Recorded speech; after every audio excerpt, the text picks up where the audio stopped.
Today, I want to talk to you about one of the attributes and contributions that leaders give other people, and that's what makes leadership so important. I would like to talk to you about the fact that leaders lift others. In other words, wherever you see a leader, the people around that leader will always go to higher ground.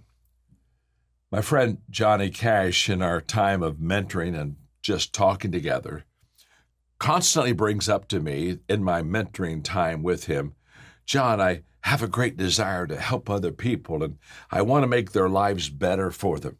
And he works really hard at that. And it's one of the things I greatly appreciate about him. Every time I look into his heart is to lift up other leaders. Now, we've heard the expression that it's lonely at the top. But I've always said that a good leader never says that, because think about it for a moment. If you're at the top all by yourself, you didn't lift anybody. You didn't bring anybody to the top with you. In fact, if you're only at the top by yourself, you're really not a leader. Honestly, you're just a hiker. Leaders lift other people. Recently, I was doing a lesson on fulfillment, because there are so many people, instead of living a fulfilling life, they lead and live an empty life. And I was trying to distinguish the difference between what is emptiness in a person's life and what makes them feel empty, and what is fulfilling in a person's life and what brings great joy and fulfillment to them. In that lesson, I was talking about that people that live a fulfilling life, they value people and they add value to those people.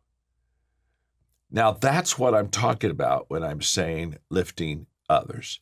If you as a leader value people and you add value to people, trust me, my friend, without any doubt, you will lift other people.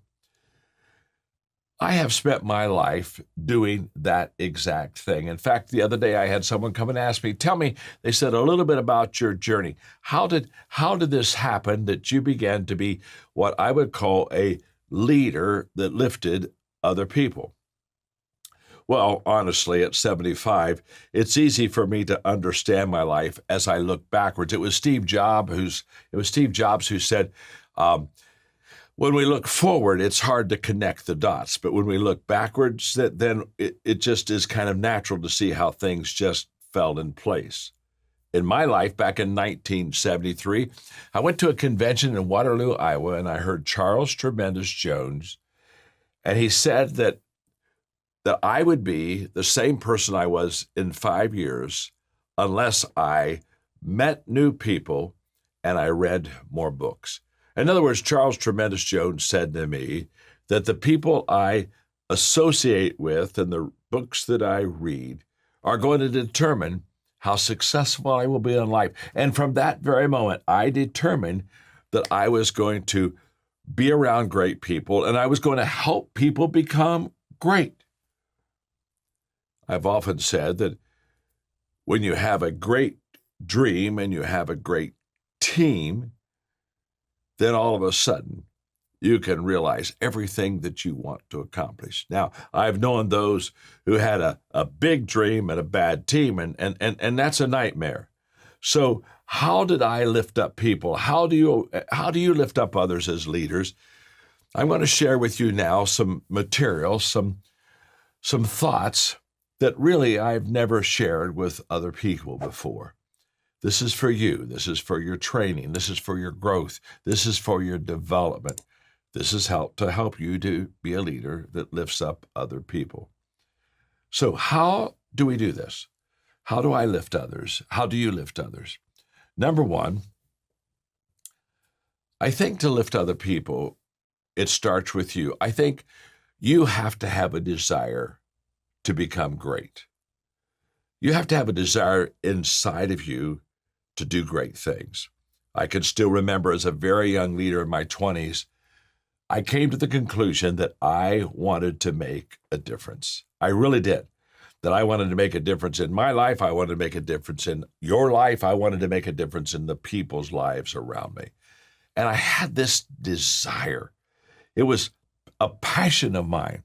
Napoleon Hill said, the starting point of all achievement is desire.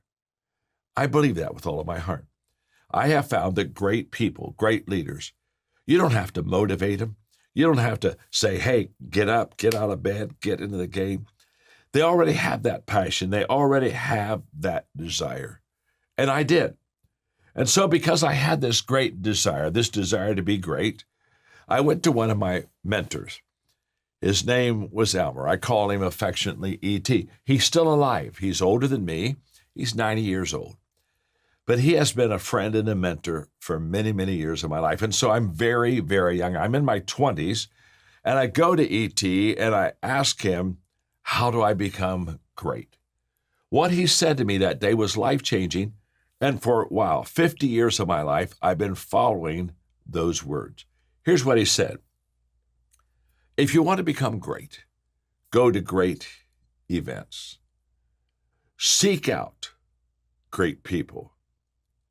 Ask great questions. Read great books. Find great mentors. And then he said, above all, attempt to do great things. When E.T. told me that 50 years ago, I marked those words. I said, that's exactly what I'm going to do. I'm going to go to great events. I'm going to seek out great people. I'm going to ask great questions. I'm going to read great books. I'm going to find great mentors in my life, and I'm going to attempt to do great things. If you want to lift others, the first thing you want to do is just have a desire inside of you to be great. The second characteristic I think that you need to possess is you need to do what my mentor Elmer Towns told me to do as a very young leader. Go to where great people go. Wow. I have discovered that this is the secret to having a faster pace on my success journey. My mama used to talk to me and say, John, birds of a feather flock together. Average people hang with average people. People that are successful hang with people that are successful. My father knew that. And as I was growing up, he took time to introduce me to great people. Wow, I was in the 7th grade when he took me to meet his long-distance mentor himself, Norman Vincent Peale, who wrote the great book, The Power of Positive Thinking. In Columbus, Ohio, 7th grader, I met Norman Vincent Peale. When I was in the 11th grade, I met E. Stanley Jones, another great man, a great missionary, a friend of Gandhi's, a man that influenced the world, a great writer.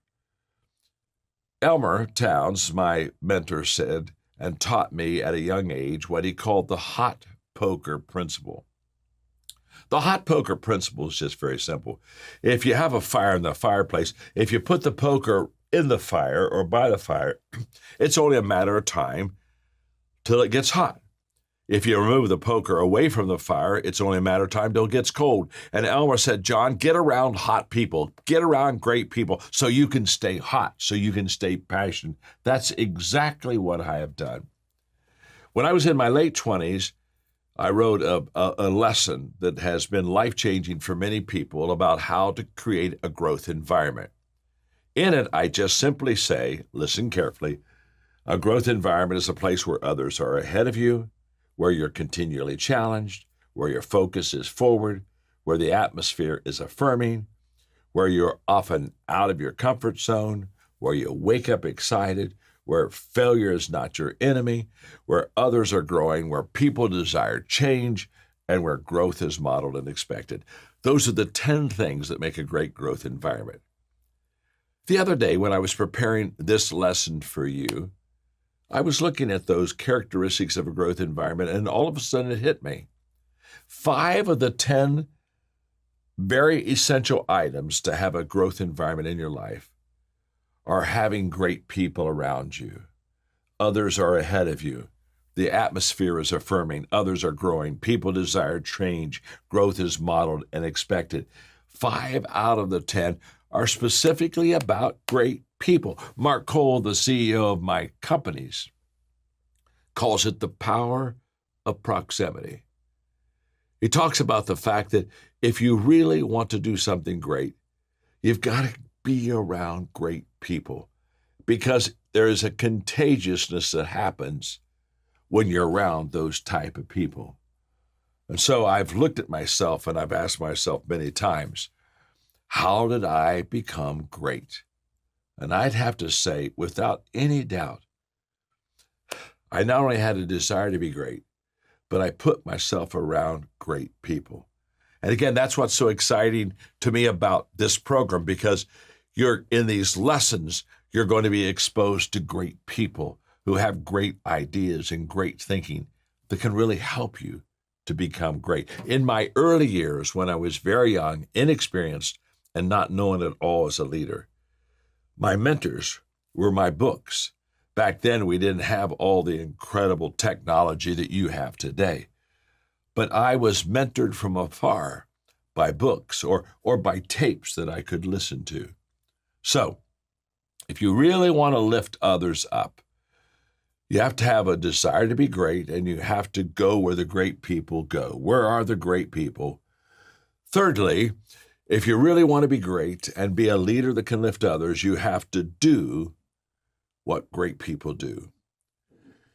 Again, many times we look at great people and we say, wow, I would like to have that title. I'd like to have that position. I'd like to have that money. I'd like to have that influence. And we don't realize that all those things that we want are a result of what great people do every day. The things that we don't even see, the behind the scenes, the hidden disciplines that keep people doing the great things every day so that their greatness shows when they're out in public. A book that I grew up on and was mentored on was Stephen Covey's book, The 7 Habits of Highly Successful People. And when people talk to me about doing what great people do, I say, go to that book. And I would suggest you need, if you haven't, you need to read that book. And if you have read the book, you need to practice the 7 habits that Stephen Covey talks about, the things that you have to do to be great. What did he say? He said, number 1, be proactive. In other words, take action. There is no success, none, without action. Nobody ever reflected their way to success. Nobody ever thought their way to success. Nobody ever hoped their way to success. No one with good intentions ever had success. It takes action. Action is always associated with success. Be proactive. Number 2, begin with the end in mind. This is all about intentionality. This is all about seeing the big picture. This is all about don't do something stupid today that'll mess up the long-term journey of your life. Everything that you do, look at your dream, look at your goal, do everything with the end in mind. The third thing that Stephen Covey suggests that we do is to put first things first. In other words, prioritize your life. All leaders know activity is not necessarily accomplishment. I know a lot of busy, hardworking people that are not successful at all. So what we have to do is we have to say, what's the most important? Put first things first. Don't put first things last. Hey, put last things last. Put first things first. Number 4, Stephen Covey says, think win-win. I have lived my life following that principle. If I'm going to work with you, I'm going to ask myself a simple question. What is the win for you and what's the win for me? I never get into any relationship where I win and you're going to lose. Or I'm not going to get in a relationship where you're going to win and I'm going to lose. No, I'm going to get into a relationship where together we both are better. Together, we both win. The fifth thing that Stephen Covey talked about that was so effective is he said, seek first to understand, then to be understood. He talked about listening. He talked about caring for people in such a way that you allow them to tell their story. And you listen and care and are attentively drawing their story out. In other words, if I understand you well, you'll have a desire, because I listen and care, to understand me. But I must, again, as a leader, I must go first. So many times leaders, they just want to be understood. They want to make sure that they got their vision out, they got their directions out, and it's kind of, now listen to me, listen to me, listen to me. But if you really want to lift others and you really want to grow in this area, you don't start with yourself. You start with your people and say, okay, tell me your story. What are your dreams? What is it in your life that you would really like to do that would make a difference in people's life? I love those words. Seek first to understand, then to be understood. The sixth thing that Stephen Covey talks about that is so important for us to, again, be leaders who do what great people do is he talks about synergizing. And if you really read the chapter, it's really about teamwork. It's about coming together. It's what Mother Teresa said when she said, you can do things I cannot do. I can do things you cannot do, and together we can do great things. Synergizing means that we come together as a team. One is too small of a number to achieve greatness. When we synergize, we lead people in a desired vision, but we do it together as a team. The last thing that Stephen Covey said is sharpen the saw. In other words, develop yourself personally. When he said sharpen the saw, he's talking about cutting down trees, and you all know that if I don't stop long enough to sharpen the saw, if it's not the best instrument I can possibly use to cut that lumber, it's not going to cut very well. And so we have to constantly keep sharp. We have to constantly grow. We have to constantly learn. We have to constantly improve our life. Okay, we're talking about how do we become leaders that lift others?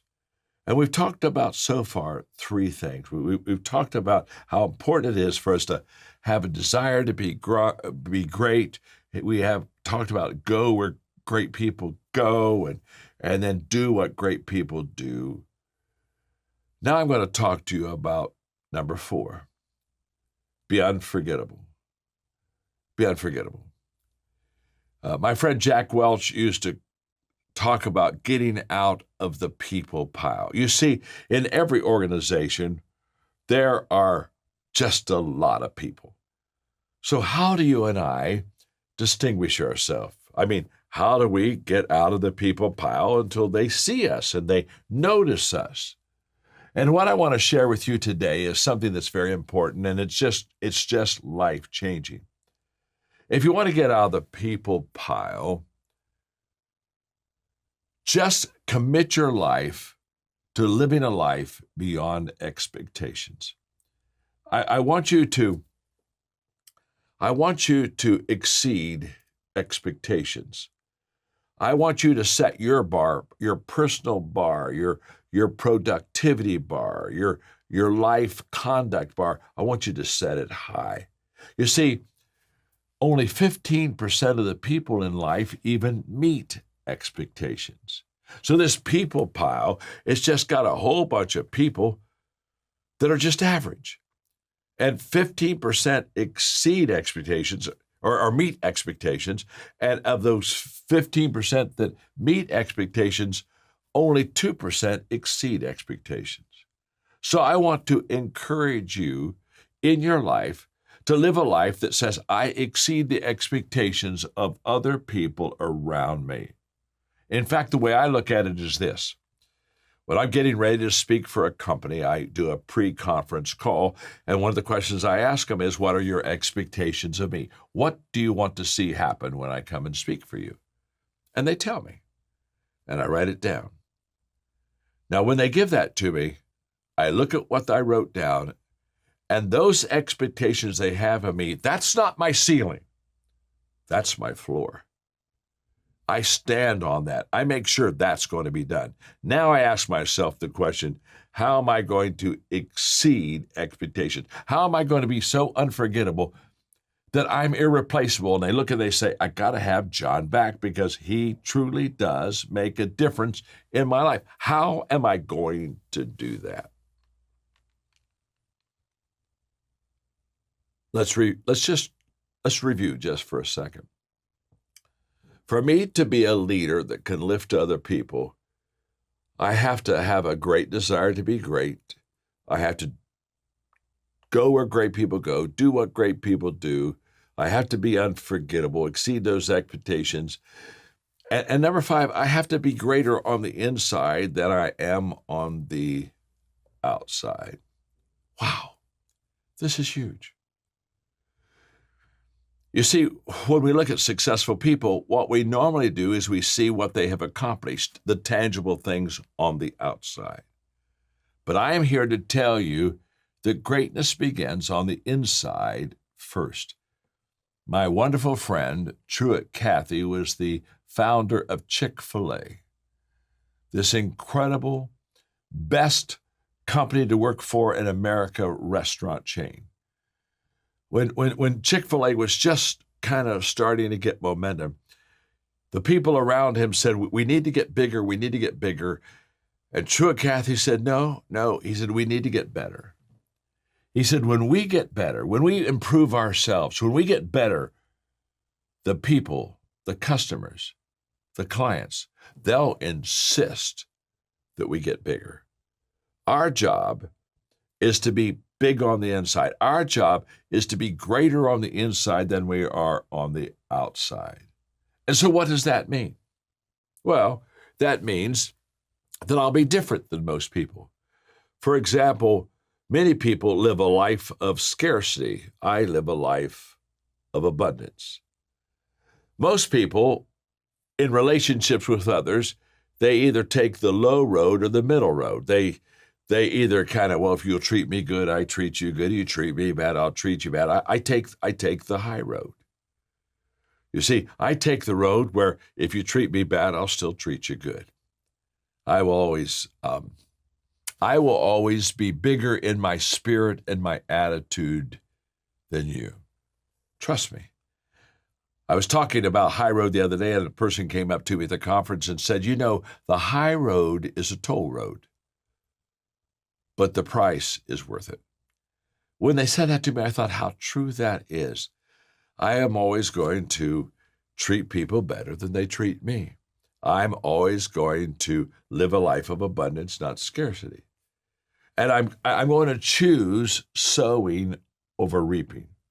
I'm always going to sow seeds of goodness into people's life. You see, most people, they get up and they look at life in that day and they say, I wonder what life is going to bring to me today. I wonder what it's going to give me. I wonder what I'm going to get out of life. That's how they think.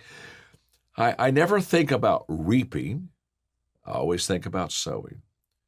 In fact, the success of my day is determined by the seeds I sow, not by the harvest that I want to reap.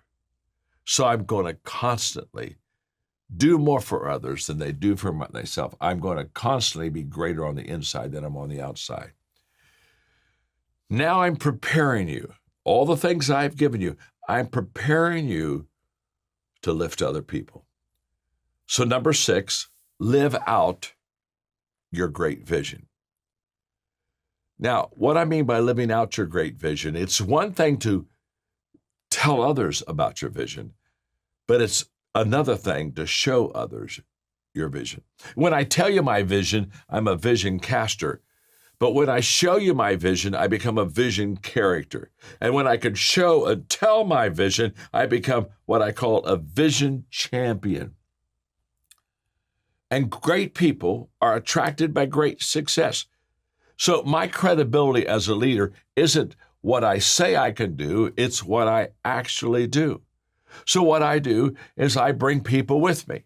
The people that I'm mentoring, the people that I'm leading and lifting, I take them with me. I take them with me to have leadership experiences. I say, come and be with me and watch this and observe this. This begins Absolutely life-changing. When a person sees the vision that you have created, they buy into it so quickly because now they get to be a participant of that vision. Now I get to the very essence of this lesson. If you want to lift others, you've got to develop great people. When people ask me at 75, what is the number one reason for my success? It's very obvious. I have developed great people in my life. And there are two principles for developing great people. And those two principles are, number one, growth requires people development. I have to spend time developing people. Growing organizations grow people. So growing leaders is at the top of my agenda. And personal development, my own personal growth, precedes the development of others. I want to talk to you about serving others. A great leader serves others. In my 21 Irrefutable Laws of Leadership book, I talk about the law of addition, and the law of addition is that leaders add value to others by serving them. And I am not a positional leader. I try to be a serving leader, which means I don't have people work for me. I have people work with me. I work with people, and we just help each other to grow and to get better ourselves. And I say that because when I was a young leader in my 20s, I heard a man named Zig Ziglar one time from the stage say that if you will help people get what they want, then they'll help you get everything that you want and need in your life. And this was a paradigm shift for me because I was a young leader and I wasn't interested in helping people get what they want. I was interested in people helping me get what I want. So I was talking about my vision and get on my leadership train. And it was all about helping me. And that day I walked out of that session, I thought, I'm doing it wrong.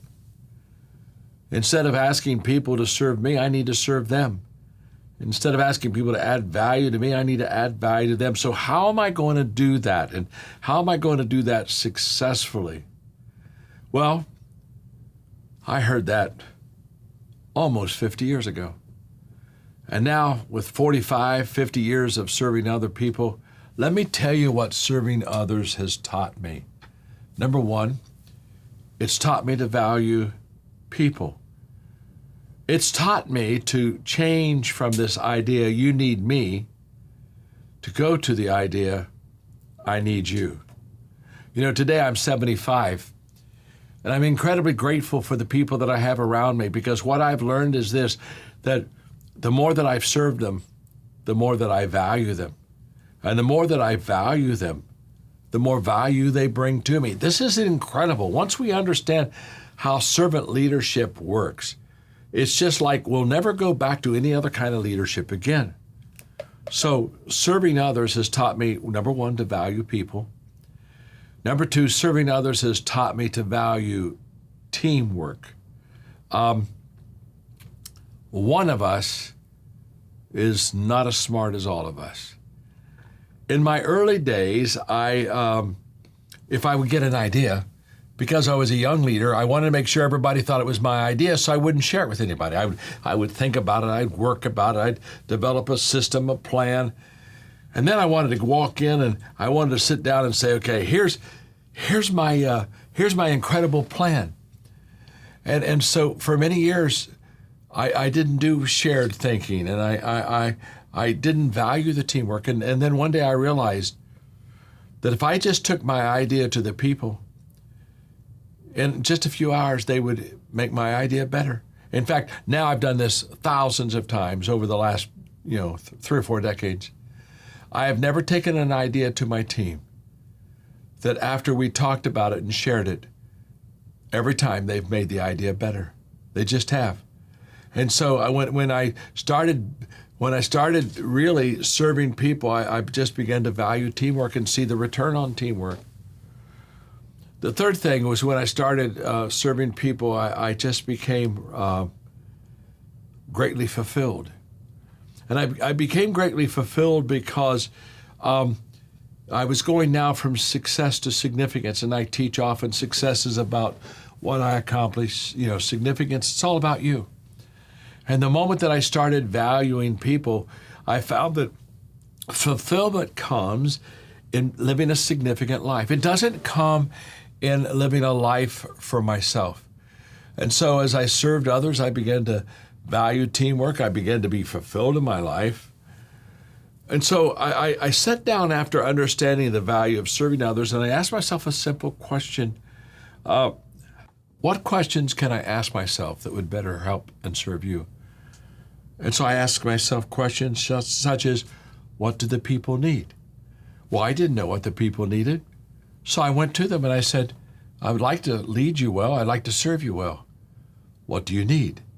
And they began to talk to me about what they needed. I literally have written all my books off of the fact that when I was in my late 20s, I came to the conclusion that if I could help people do 4 things well, if I could really serve them in these 4 areas, they would be very successful. If I could help them develop relationships, if I could help them learn how to equip others, if I could help them have a phenomenal attitude in life, and if I could help them to lead.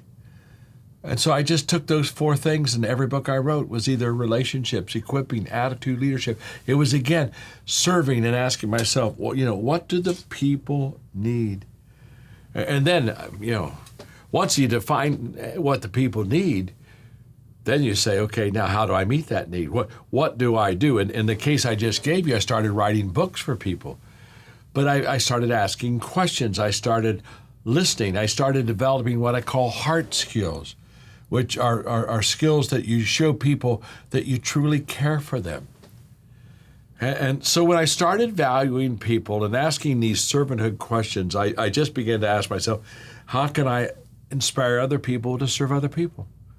And the answer is very simple, by modeling it. So with my team, I constantly serve them.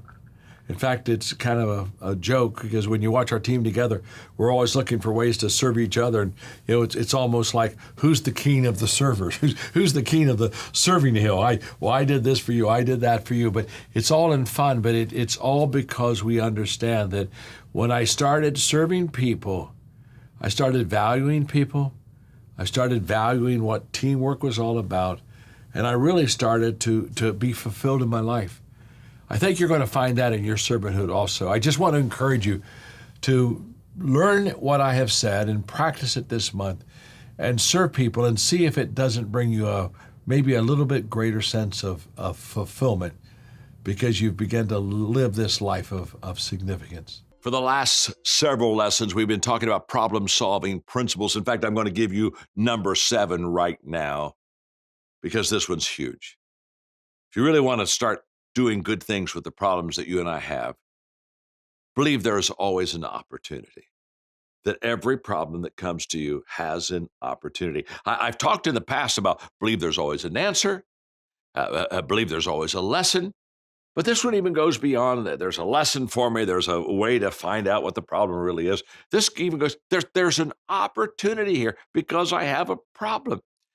Now I could, oh my goodness, I wouldn't need a minute with Maxwell. I need a month with Maxwell to talk to you about all the opportunities I've found in problems. Can't give them all to you. Let me just give you one. Several years ago, I was in a racquetball tournament, and I just dove for a ball, and I pulled the lower right side of my back so badly that for 3 days, I literally could not get out of bed. It was a bad, bad pull.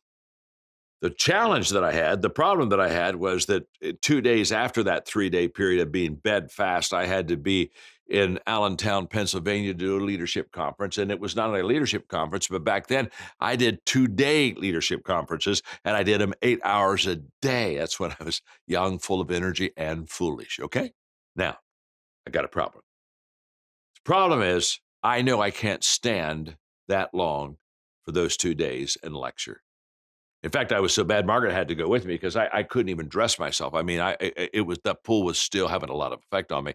And so I let them know that I would be there. I let them know what had happened. And I said, the only way I think I can do this is if you'll have like a bar stool for me to sit on. I need something comfortable. I'm going to have to sit for those 2 days. I'm going to have to teach. I'm going to have to lecture.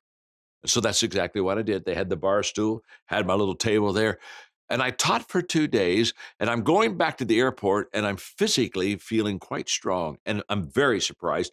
And I look at Margaret and I said, wow, I'm just feeling pretty good. I mean, I've just done 2 days of teaching, and I've never felt this strong after 2 days, and I am fooled because I had this bad back, and then all of a sudden it hit me. I sat in a chair, and I've been sitting in a chair ever since. Because when I sat in a chair, I found out that I was conversational instead of directional. Instead of talking top down, I talked across the room in a conversation. And it changed the way I communicated, and it took my level of effectiveness just up through the sky. Now, never would I have discovered that on my own. In fact, after I did it, I still couldn't figure it out for a moment.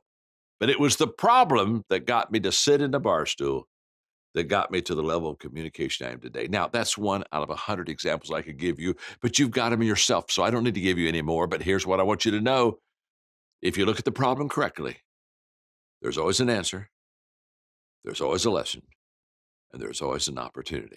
You talk a lot about how, I think you called it the 70-20-10 principle of how we learn. So the vast majority of what we learn by actually doing. And I love the way that you detail that in the book. So for somebody who wants to become a better leader, especially if they're in a company that doesn't necessarily foster that, how do they get that practice? How do they do those reps? Well, first of all, a lot of companies don't foster leadership. They don't have a leadership environment. They'll come and say, I love your leadership principles, but I'm not a leader because I don't have the position. In fact, I wrote a book several years ago called The 360-Degree Leader. And I wrote it for that person that, kind of is in the middle, how to influence or lead people above you, beside you, and, kind of around you, that 360 idea, helping them understand that the key to leading people, even if you're not in a leadership environment, is, again, influence. So the question now comes down, then how do I influence people? And if I do influence people, how do I increase that influence? And my answer is very simple. We increase the influence with people when we intentionally add value to them on a consistent basis. Because if you think about people in your life that have a high influence on your life. They've really added a lot of value to you. And so what I share, I do a little simple formula that kind of works, and that is every day, again, consistency compounds. So you put consistency with intentionality, and you've got a powerful combination. So every day, I basically do 5 things. Every day, first of all, I value people. It begins there. Because if I don't truly value people, I won't add value to them. You don't add value to people that you don't value. You don't add value to anything you don't value. So every day I value people. That's where it starts. But then every day I think of ways to add value to people. So, I'll look at my calendar and I look at my agenda today and I realize I was going to be with you. And I think, well, okay, how can I add value to you? What can I do for impact theory that'll, just help? Because, again, if you're constantly adding value to people, you're going to be of great value to people. So, okay, I value people, think of ways to add value to people, then I look for ways to add value to people. When I'm in the setting, I'm looking for, okay, what can I do? What can I say? But what we see is what we look for. And so if I'm looking to add value, guess what? I'll see ways to add value to it. Somebody else might be beside you, not add value at all to you. But I look for ways. And then number 4, I do things that add value to people. And then number 5, I encourage others to add value to people. And I've just lived that simple formula. I do that every day of my life. It's very simple. And I try to help other people do that, understanding that if they do that, wherever they are, leadership culture, not a leadership culture, doesn't really matter. They'll begin to influence and begin to lead people, and they'll begin to make a difference in people's lives. And I think that's essential. But I think you have to be intentional, and I think you have to be consistent. Consistency compounds. I'm 72. And I've been doing leadership for 50 years. And so when people say, well, how'd you become a leadership guru and all these things that you got? I tell them, it's just consistency. So for those people that are learning the 360-degree leadership, they're not necessarily somewhere that's making these opportunities readily available for them. Other than just adding value, where can they go to learn? What are principles of leadership that they should be taking in this sort of abstract learning that they can then apply? Well, I think that there are several things. First of all, in the beginning, I couldn't find anybody to mentor me in leadership. I mean, they didn't know who I was. And so books became my mentors. And then I did something that I just encourage everybody to do. I've done this for 40 years, is I began to have what I call learning lunches. And I loved it in your green room, your statement on learning. I just love it. But I would go out, I would take somebody like you, Tom, out, and I'd buy the lunch. I didn't even eat, I just had questions. And I would ask you leadership questions. And I would. What are some of your go-to leadership questions? Well, the first question is I always look at somebody and I ask them, tell me about your greatest failure. And the reason I ask that is because I think that the character of a person comes out of their failures, not out of their success. And I think that the bedrock part of foundation of leadership is character. And you build on it. And so I want to know about, what tell me about a mess up in your life. And I've had so many of them. I mean, when people ask me that question, it's kind of like, which one do I pull out? But I really like to talk to people about their losses because it just really tells me a lot about who the person really is. I'm not sure success does, but I know failure does. So I ask that. I ask one of the questions I ask them is, who do you know that I should know? And that's led me to meet some incredible people in my life that somebody else opened the door that I wouldn't have had. So I just find that in asking questions, in fact, I wrote a book one time, Good Leaders Ask Great Questions. I just find in asking questions, that's the way that I can grow and develop myself the best. And I tell leaders all the time that before you lead people, you got to find them. And I think this is a big miss in leadership.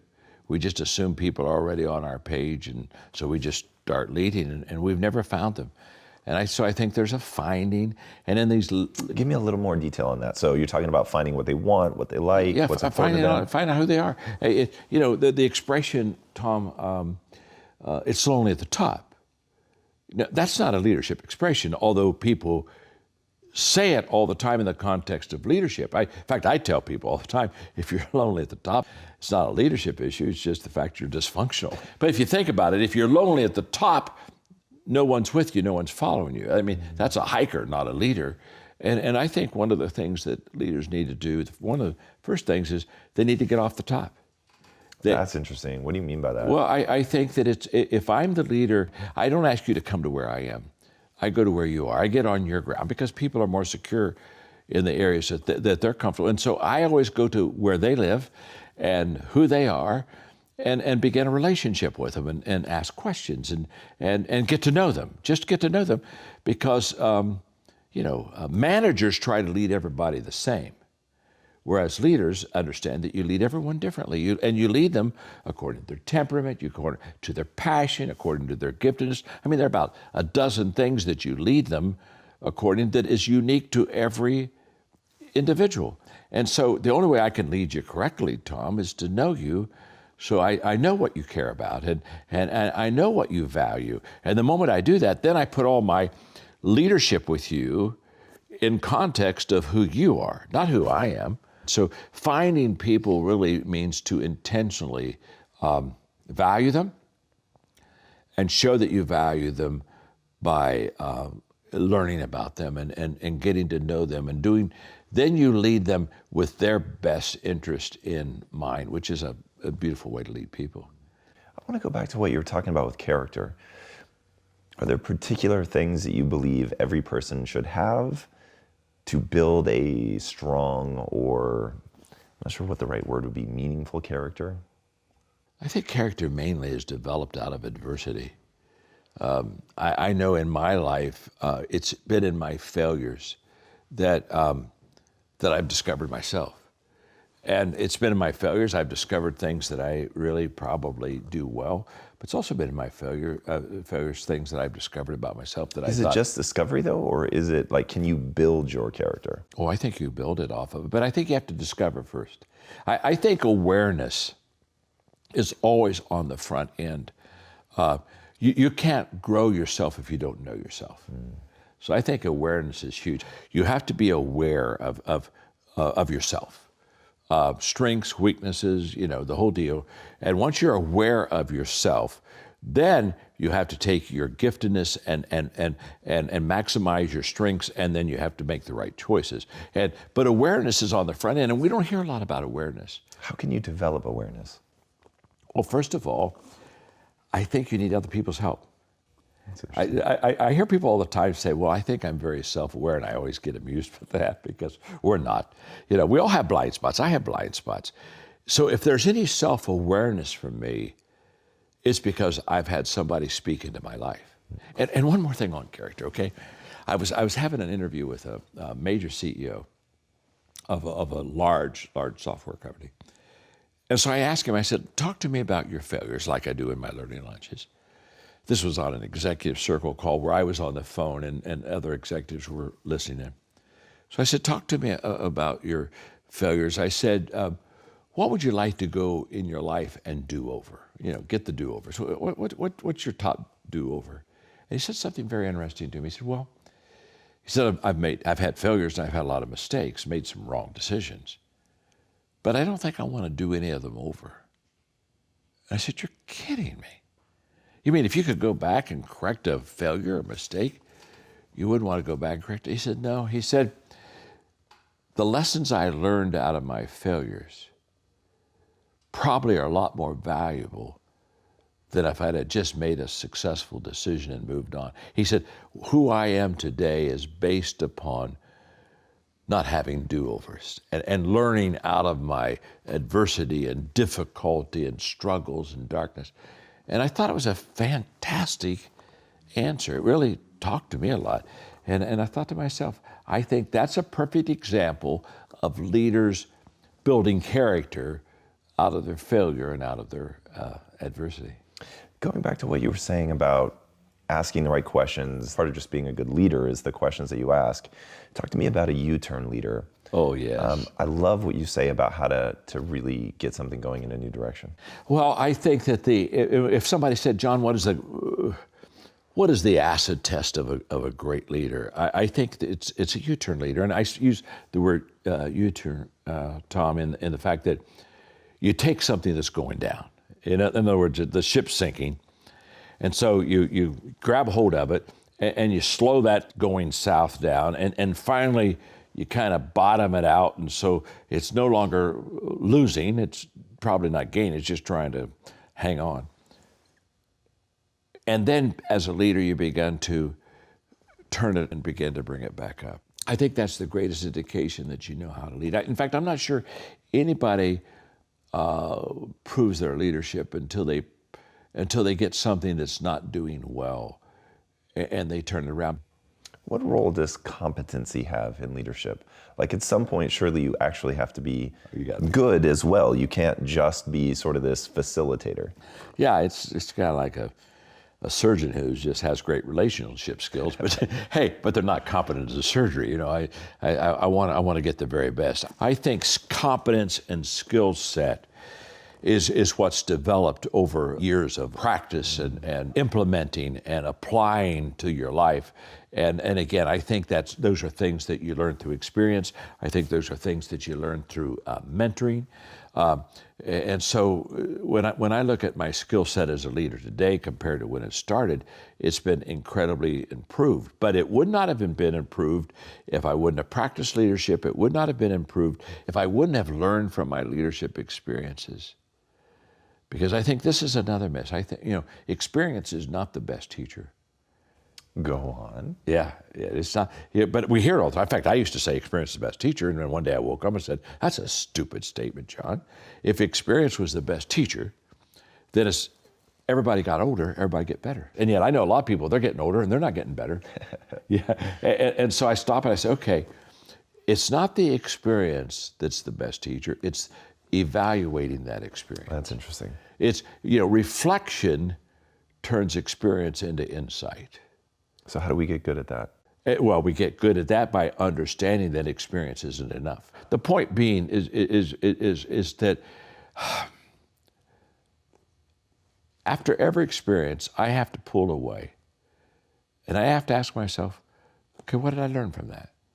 Because there's something to teach you. In fact, when my children when we'd have experiences with our children, I would always ask them 2 questions after every experience.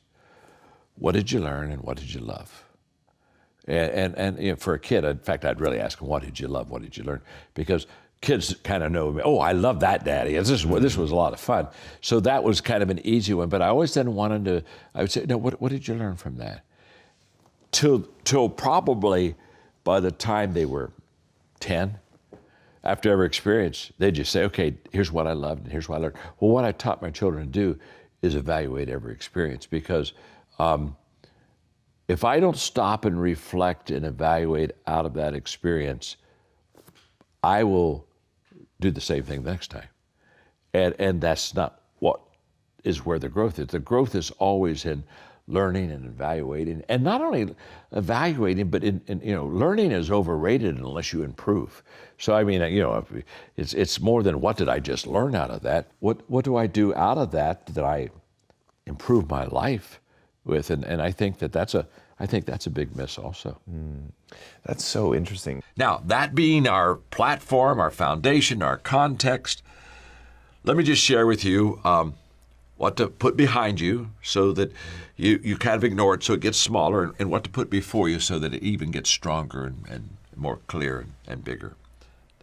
Here we go. Because, by the way, we choose. I choose, you choose, we all choose what we put before us. We all choose what we put behind us. So it's a choice, and this is a beautiful thing about this lesson. You and I can choose to focus on the right things, which will make us better, help others, or we can focus on the wrong things, which will diminish us and diminish those that are around us. So let's go. Number 1, put behind you, I'm putting behind this behind me, put behind you devaluing people, and put before you, right in front of you so you can focus on it, valuing people. Now, I'm going to share with you 4 thoughts here quickly, but this one is the main thought, and it's the beginning thought, because I tell you this is the foundation of everything I want to teach. And here it is, very simple. In fact, in our coaching company on the John Maxwell team, the first thing I teach them about John Maxwell team DNA is the fact that we are people of value who value people. And because we are people of value, and we value people, what do? We add value to people. And so I want you to know that what you need to focus on right now is the fact that you value people. And because I am a faith person, I follow the teachings of Jesus. And if you follow his teachings in the Gospels, the one thing you come to a conclusion with when you read all 4 of them is the fact that when Jesus was on earth, he truly valued everyone. Everyone. No matter who they were, no matter what they did, he valued everyone. Now, this is essential, and this is so needed right now in the time that we're living in, for us to begin to look at each other and not put us against them or devalue them because they don't look like us or they don't act like us. No. We need to understand that it all begins with valuing people. Nothing more, nothing less. I remember I was several years ago now in Kiev, Ukraine, and I was getting ready to speak to 12,000 people. I was in the green room, and my translator was in the room with me. And he said, John, I've read your books. And he said, I just want to prepare you before you go out to speak to this crowd, that I know in your books and in your teaching, you talk about all the time adding value to people. That's what leaders do. In fact, you teach us the first step of a leader is to add value to people. That's why we lead. He said, I just want you to know you're about to go talk to people that for 70 years were under communism. They haven't been valued. And when you walk out and talk about adding value to people as a leader, they're not going to at all connect with you because the leaders they know haven't added value to them at all.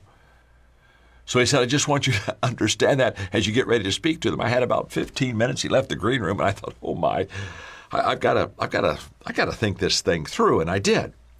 And I wanted to make sure that I connected with the people, and I walked out, and I remember looking at them, and I asked them 2 questions in the beginning. I said, well, number 1 is, how many of you are suspicious of leaders? And of the 12,000 people there, I think 11,998 raised their hands. I said, how many of you have ever been hurt by leaders? And again, they all raised their hands. And basically, They were sharing with me visually what my translator was sharing with me in the green room, is they had never known leaders to add value to them. And so that day I said, well, let me talk to you about the first step of leadership. And the first step is very simple. You value people. In fact, you shouldn't lead people if you don't value them. Because what happens is, instead of helping them, you'll manipulate advantage of them. You'll use them for your personal advantage. And instead of helping them and serving them, you'll want them to serve you. And that's just a bad leadership picture. You don't ever want to go there. The first step of leadership, good leadership, is that we value people. But it's also the first step of just behavior in society, that we value people. When I look at the situation we're in right now, I can promise you it's because we don't value one another. We truly don't look at ourselves as our brother's keeper. And so therefore we lack respect, and we lack honor. We lack appreciation for others. We just live our life the way we want to live our life. And we basically really don't about other people. In fact, every day I do a very simple practice. I'm just going to give it to you. I mean, this could be literally an hour teaching in itself, but every day I intentionally add value to people, and every day I do 5 things. Every day, first of all, I start off my day by saying to myself and to others, I value you. That's my foundation. Because again, if I don't value you, I won't add value to you. That's a fact. So every day I begin my day by saying, I value people. Everyone. Everyone. So, because I value people, that's the first thing. The second thing is I look for ways to add value to people. And I think of ways to add value to people. And I do things that add value to people. And then I encourage others to add value to people, just like I'm doing to you right now, as encouraging you in the place that we are right now in our country, to begin to again understand these people are God's creation. They deserve respect. They deserve value. And so that's the first thing I want to share with you, that we need to come together and begin to value. The second thing I want us to focus on is I want you to put behind you, in other words, get this behind you, selfish values. Values that maybe help you but don't help others. And instead of selfish values, what's in it for me and what am I going to gain? And if it's not in it for me, then I don't care about the rest of you. And put behind you those selfish values and put before you just good, solid values. And this is essential. I can think back in the early 1990s when in corporate America there began to be a real problem with ethics. You remember the Enron crisis?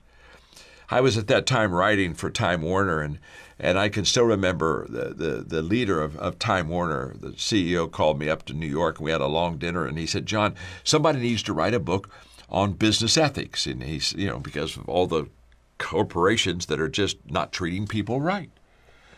And he said, I want you to write the book.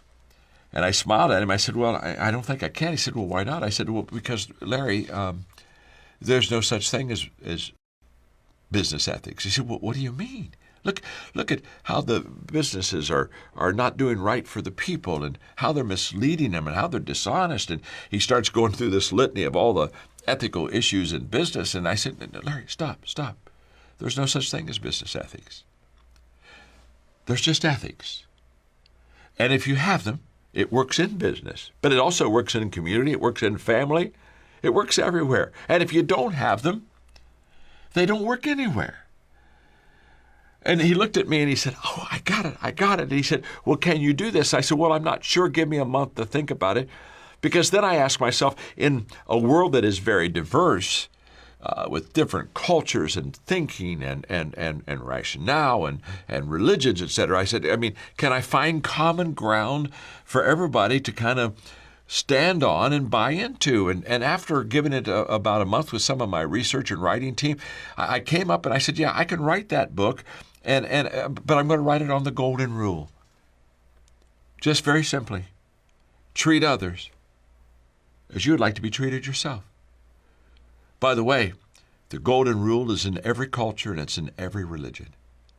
And so that was our foundation. I said, let's start with the golden rule. So I wrote the book. And it found it to be a great help for people today. In fact, it's still in print. It's called Ethics 101. But the point being is very simple. I wrote that book, and after writing it and seeing how it helped people just understand, if you just do the golden rule, if we just live by that, then things get better and our values get better, and we begin to value each other because we treat others as we would like to be treated. I began to be just consumed with the idea that if you could teach values to people, and if people could learn good values and live good values, they would become more valuable to themselves, but they would become more valuable to the people around them.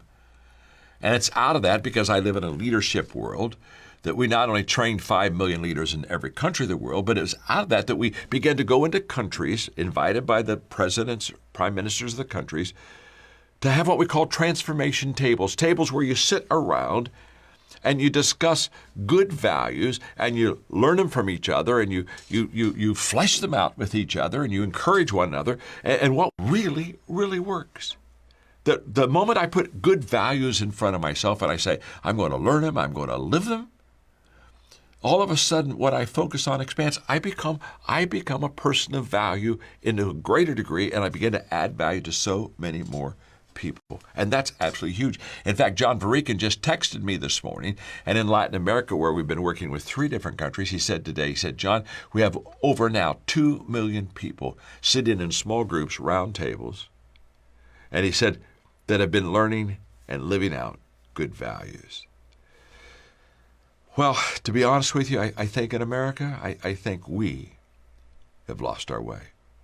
And I think that we've gotten away from some great values, such as the Golden Rule, which allowed us as a people and as a country to be great. I was just reading recently, I've just always admired so much Dr. Martin Luther King.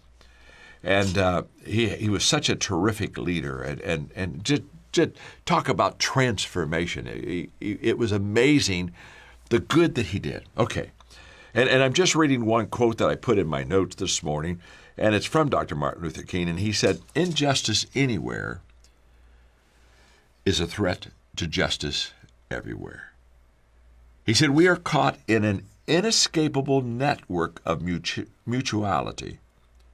He said, we are tied to a single garment of destiny. Whatever affects one directly affects all indirectly.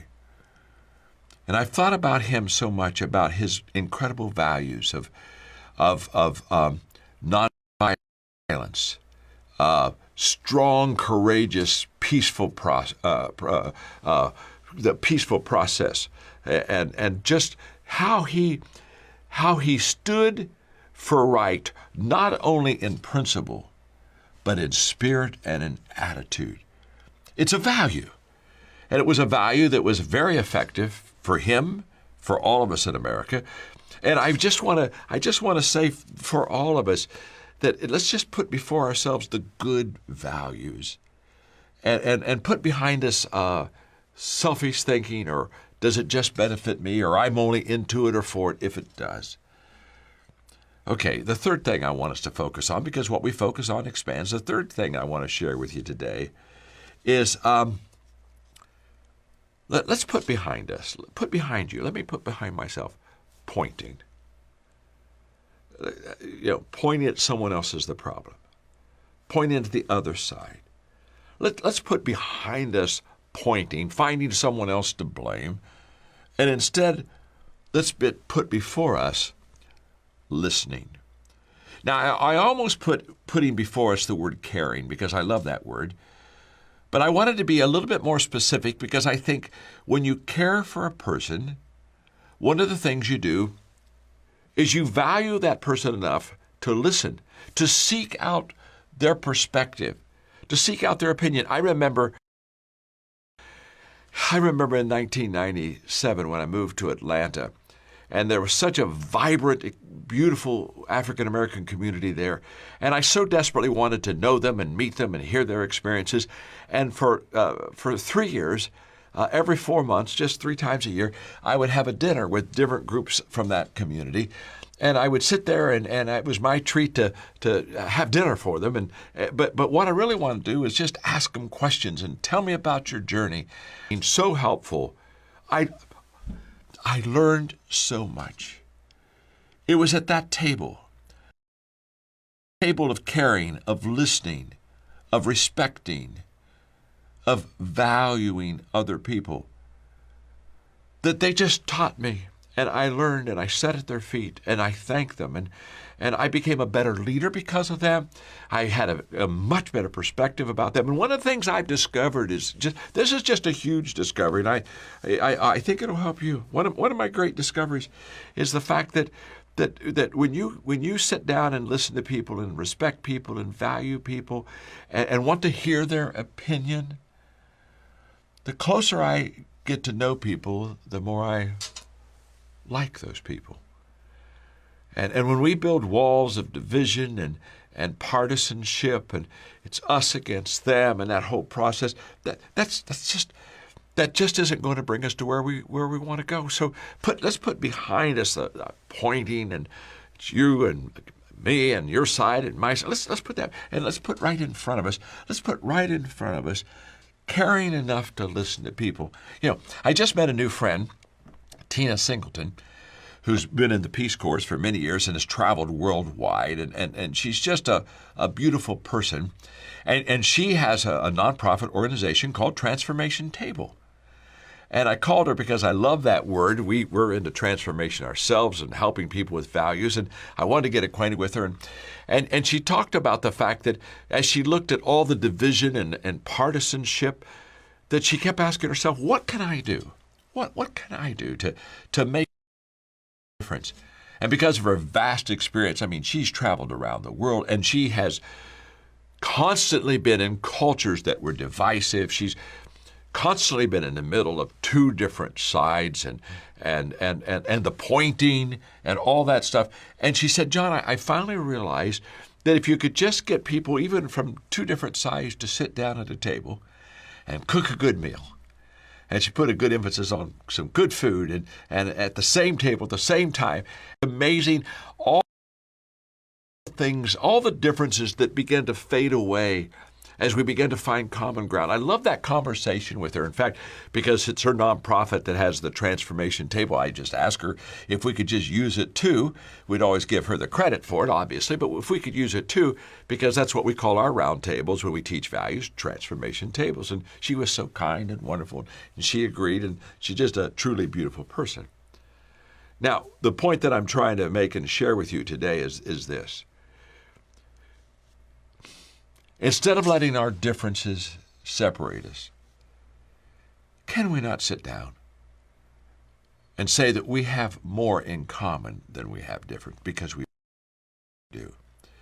You see, when I look at where we are in America right now, to be honest with you, I get kind of discouraged. I think, wow, this is kind of a bad area, bad time for us. This is not a good time. And then I got to reflecting this morning about, is this the worst that it's ever been in America? And I honestly think that when I was growing up as a teenager, if you go back to the 1960s,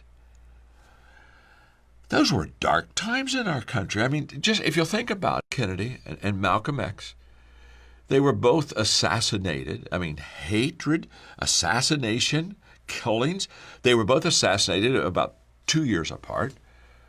And then you just move up a few more years in the 60s, and you go to Robert Kennedy, and you go to Martin Luther King, and they were assassinated just 2 months apart. I remember where I was when each one of those people were assassinated, and I remember how sad I was, and I was sad for America. I was just sad for the condition we were in. And as I look back at the 1960s, riots in cities, the Vietnam War, protesting. I look back then and I say, wow, it wasn't good back then either. But there was a difference. And I don't want you to miss this difference. I feel that the leadership of our country back then Oh, yes, we still had two parties, two different ways of approaching how they should lead the country. But there seemed to be a willingness to cross the aisle, to come together. You see, democracy doesn't work really great divided. It works great when there is a common good. And I felt back then that the people, the leaders of our country, put the people before the party. I don't feel that way now. You see, George Washington didn't want America to have two political parties because he said the moment that happens, they'll be more interested in valuing and in supporting the party than they will to be of leading and adding value to the people. And I'm not trying to be nasty. I'm not trying to be overly negative. But every time I hear somebody that's a politician speak, I ask. And what's sad about it is it's usually their agenda. It's not our agenda. It's not what's best for the people. If we really wanted what was best for the people, we would, again, put behind us our selfish interest, and we would put before us the best for the people. And what's best for the people may not always be best for me, but there's a bigger picture than me. With one trifling exception in the world, the rest of the world is composed of others. I just happen to be one out of several billion. And so I have to have maturity, and maturity is seeing things, having a perspective that you see things from other people's viewpoint. Immaturity is when I see things just from my viewpoint, and so therefore I'm right and you're wrong. And I tell you, it's killing America. It's not helping us at all. It's not building the people and the country that we need to. It's a major way to devalue people, and it's not right. And as a leader, I just tell you, it's not right. And my heart breaks over this. And it breaks because, honestly, we're better than this. One of the things that a crisis does is it usually brings the worst out of people, and we're seeing right now some of us at our very worst. But that's not really who we are. That's not really who we are. We just sometimes let our base feelings, our humanness, our lowest part of ourselves kind of begin to take emotional control of who we are. Which brings me to the last point.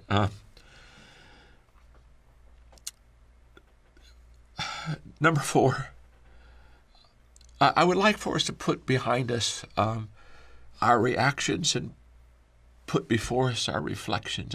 I would like us to minimize reaction, and I would like us to maximize and focus on reflection, because during a crisis, there are 3 zones, and one of the zones is the fear zone. And a fear zone, when we become fearful, and by the way, I want to time out for a moment.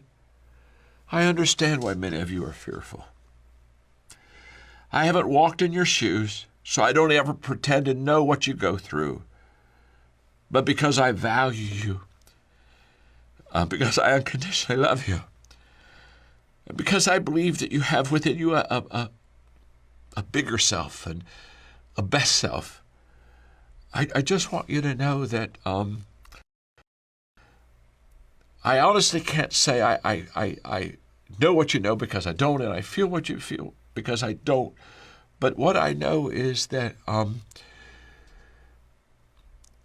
that the emotions that we all have, the emotions that I have when I'm under stress, they don't bring out the best of John Maxwell. I say things I shouldn't say. I do things I shouldn't do.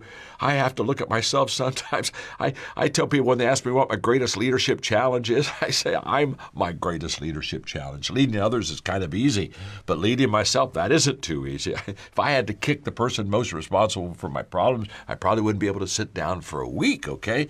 So a lot of times I got to say, it's me, oh Lord, stand in need of prayer, or the need of correction, or the need of change. No doubt about that. I got that. But in a crisis, when fear grips us, it normally doesn't bring out the best of us.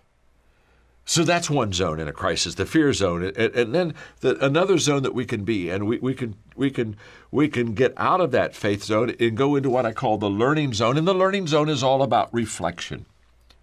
And here's what I know: I don't like what we're going through, But there are lessons that we all can learn. If we would listen to one another, and if we would be open and caring and value one another, there are lessons to be learned.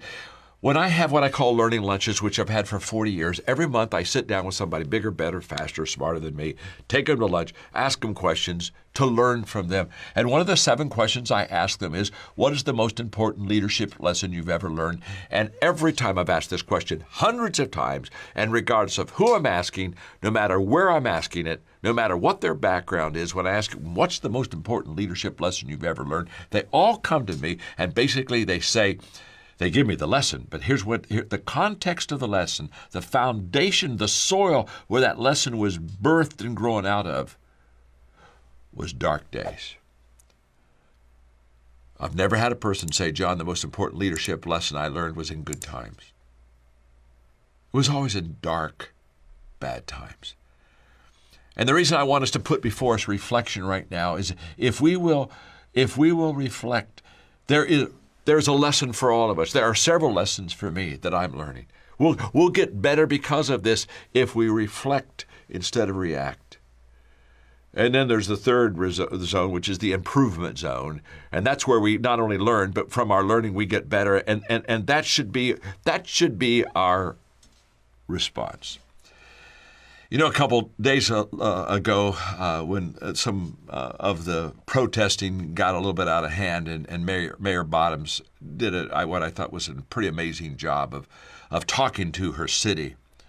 I loved how she talked about her love for the city. I thought it was a very strong, good leadership talk. And she made a statement, and she said to the people of Atlanta, she's talking about not the protesting, not the peaceful protesting. She was talking about the rioting, those things. She said, what I see happening on the streets of Atlanta is not Atlanta. And I thought, oh, there's a wise leader. She knows that the reaction is causing the worst out of some people, but she knows that's not really who you are. She knows that we are all better than our worst reactions. I don't know about you, but I've had some things in my life that I've said and done that I'd like to go back and do over again because it wasn't the best of John Maxwell. I know that's what I did, but that wasn't really who I was. I feel that same way about you. I feel that same way about America. I know we're not in our best moment right now, but that's not really who we are. And so as I just kind of close out my little talk with you today, I hope it's been helpful. Again, remember, I give it to you out of the fact that I believe in you, value you, and unconditionally love you. And if I've misspoken anywhere, I'm sorry, but I am human, and I misspeak sometimes. But I want you to go beyond just what I've said to you, and I want you to go right to my heart. Because, as I said earlier, we are all better than this. But we will only be better than what we are now if we put before us the 4 things I gave you. If we put before us, and I repeat them quickly now, if we put before us the fact that we value people, if we put before us that we learn and live out good values, if we focus on and put before us that we're going to care and listen, and if we decide to put before us the fact that we're going to learn and reflect from what we're going through. You see, because I believe in you, I think those 4 things are going to become a part of your daily activity for these next few weeks. And because I value you, I know this: good values will bring the best out of you. So I've shared this from my heart to you. I hope it helps. The main thing I want you to know is just very simply,